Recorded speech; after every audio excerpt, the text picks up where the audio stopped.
El Premio Nobel de Literatura Mario Vargas Llosa visitó Cisjordania en el marco de un proyecto organizado por Breaking the Silence o Rompiendo el Silencio, la ONG israelí de excombatientes que recogen testimonios de soldados sobre abusos del ejército israelí contra palestinos.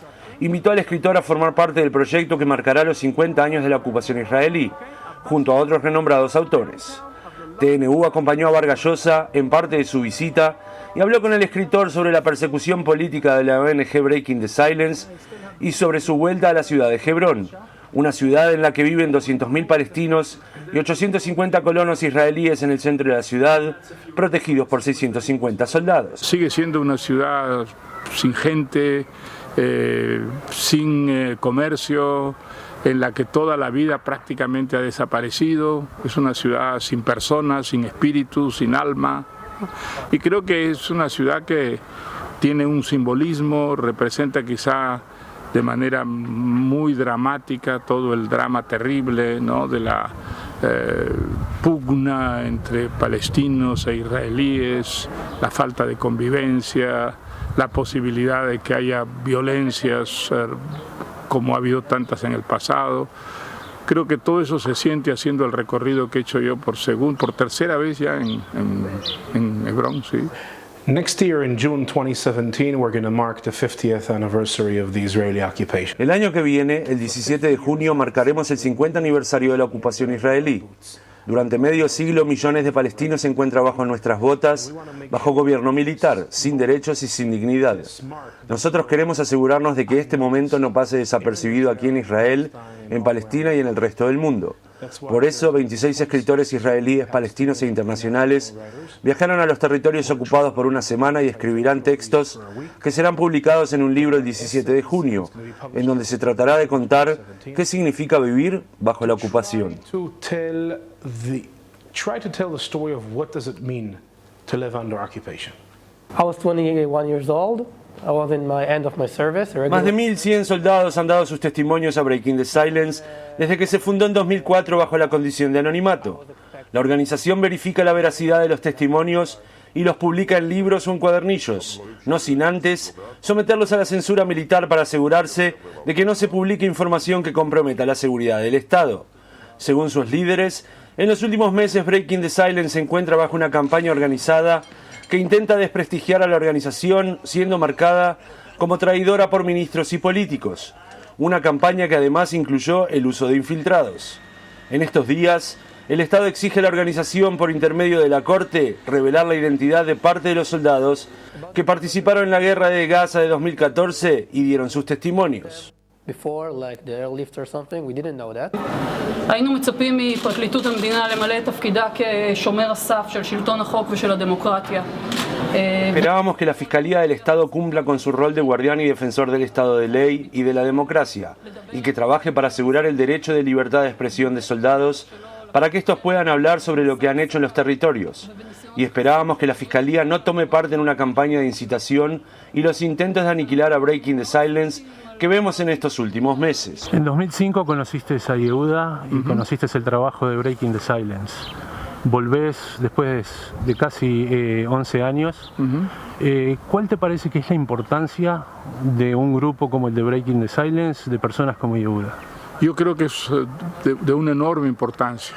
Creo que ellos representan una tradición que está muy arraigada en la historia judía, la de los justos, la de quienes creen que la justicia, la verdad debe prevalecer y luchan por ellas, aun cuando tengan que ir contra la corriente.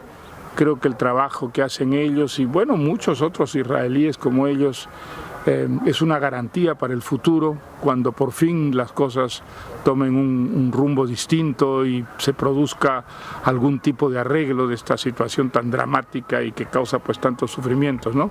Creo que esa tradición es muy importante y que mientras haya gentes como ellos que tienden la mano a los palestinos, que tratan de entenderlos y que tratan de además de criticar a su propio país, con el que se sienten profundamente identificados, desde luego, desde una perspectiva de la justicia, de la verdad. Creo que abre siempre muchas esperanzas para el futuro, a pesar de lo difícil que está la situación, ¿no? It's here. But we will take the bypass road. 300. No. Esa campaña que hay contra Breaking the Silence es muy preocupante, y es muy preocupante porque Israel ha sido hasta ahora una sociedad muy democrática para los israelíes, no para los palestinos, pero sí para los israelíes, y realmente es fundamental en una democracia que haya libertad de palabra, libertad de expresión, libertad de crítica, y el respeto de las fuentes es algo sagrado en una democracia, de tal manera que esa presión sobre Breaking the Silence para mí es sumamente preocupante, y si prevaleciera significaría que las instituciones democráticas han comenzado a deteriorarse profundamente en Israel. Esperemos que no prevalezca semejante idea, ¿no? What can I say? I really hope that in my age I will have his energy in his age. ¿Qué puedo decir? Ojalá yo tenga esa energía en mi edad como la que él tiene en su edad. Básicamente lo que hicimos es ir al terreno y ver la realidad, encontrarnos con lugareños, ver cómo la gente vive bajo la ocupación en Hebrón. En Jimba vimos gente viviendo en cuevas bajo el peligro de expulsión y demolición por parte del ejército israelí en la zona C. Fuimos a Susia, fuimos a ver las cortes militares para ver cómo funciona el sistema. Como en una misma zona hay dos sistemas legales en donde colonos y civiles israelíes están bajo la ley civil y los palestinos se encuentran bajo una ley militar sin los derechos humanos básicos que nosotros tenemos. También se encontró con colonos para escuchar a la otra voz, por decirlo de alguna forma. Esta es la tercera visita que hago con Mario en el terreno, y creo que esto enriquecerá su entendimiento sobre el significado de la ocupación. Hay un hecho que no se puede negar: hay una ocupación israelí de territorios palestinos, y donde hay una política claramente colonialista, prepotente, que está provocando muchísimo sufrimiento, y que yo creo que puede ser peligrosa y grave incluso para el futuro de Israel. Durante su intensa visita de 5 días a territorios ocupados en Cisjordania, Vargas Llosa se refirió a distintos temas sobre la realidad israelí, sobre el futuro del conflicto y el boicot intelectual contra Israel. Una de las cosas interesantes para mí ha sido ver cómo entre mis amigos israelíes hay un gran debate, ¿no?, sobre si todavía la idea de los dos estados, de la partición del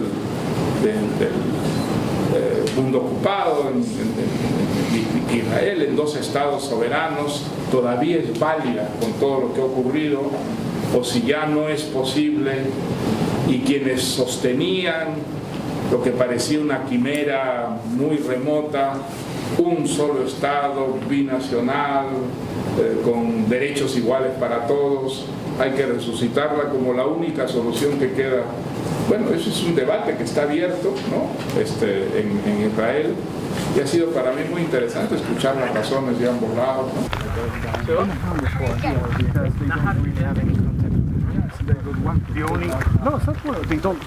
Yo estoy contra el boicot intelectual, ¿no?, el boicot a las universidades israelíes. Yo estoy totalmente en contra. Creo que esa es una grave equivocación. Estoy en contra de las penalizaciones colectivas, pero en este caso me parece mucho más grave, porque penalizar a las universidades o a las instituciones de cultura en Israel es penalizar a las instituciones donde está la gente que resiste mejor y que es más crítica de lo que está ocurriendo en Israel. Digamos, serían los más directamente afectados si este boicot prevaleciera. Creo que es un error. Siempre he dicho que ese boicot hace pagar a justos por pecadores, y que es una grave equivocación, que esa no es la mejor manera de ayudar a quienes están dando una lucha muy difícil en Israel, que cambien las cosas. Mario Vargas Llosa era visto en el pasado como un amigo de Israel, era visto en el pasado como un amigo de la comunidad judía, se enojaron con parte de lo que has escrito. ¿Quién cambió? ¿Mario, el país o los dos? No, yo me sigo sintiendo muy identificado con Israel, desde luego, y siempre he defendido el derecho de Israel no solamente a existir, sino a tener una existencia garantizada, segura. ¿no? Pero creo que las críticas que hago son unas críticas que responden a una justicia, a una verdad, y me alegra mucho saber que hay israelíes que están más o menos identificados con estas mismas posiciones y principios, y creo que esta es una manera de defender la existencia de Israel muchísimo mejor que predicar una beligerancia y optar por injusticias, ¿no? El libro, que será publicado en junio próximo en 11 idiomas, contará con textos de renombrados autores como Vargas Llosa, Michael Chabon, Dave Eggers, Geraldine Brooks, Colm McCain, Rajesh Hade y Nir Baram. Desde Hebrón, Kike Kierzenbaum.